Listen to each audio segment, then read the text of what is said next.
সম্মানিত ভিউয়ার্স, তো আজ আমরা আমাদের ষাঁড় গরু একটা গরু আমরা কৃমি মুক্ত করছি। কৃমি মুক্ত করা ট্যাবলেট, কৃমি ট্যাবলেট খাওয়াইছি। তো এখন আমরা লিভার টনিক দেব। তো অনেকে লিভার টনিক মুখে খাওয়ায়, তো আমরা বেশি ইঞ্জেকশন ব্যবহার করি। হেপাবিটা খুবই ভালো কাজ করে। ইঞ্জেকশন প্রতি গরুকে ওজন অনুযায়ী, তো আমরা ষাঁড় লিটারে 20 সিসি করে প্রতিদিন 5 দিন দিব।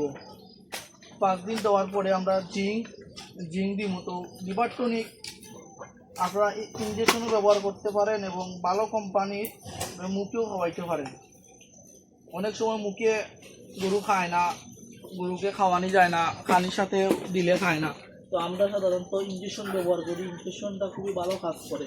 তো আপনারা যারা গরুকে কৃমি মুক্ত করার পরে লিভার টনিক ইঞ্জেকশন দিতে পারেন, যে এসিআই কোম্পানির হেপাবিটা। আমি আমার সাহায্যে 20 সিসি করি 5 দিন ব্যবহার করব।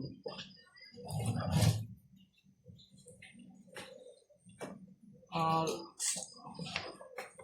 অনেক সময় আপনারা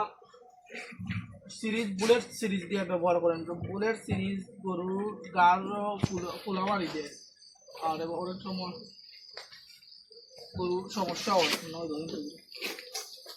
আর দেন গুদি মারলে গরু কিন্তু অত ভয় পায় না বেশি।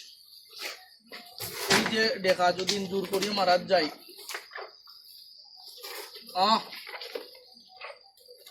অবশ্যই ব্যায়াম বেড়ে যায়।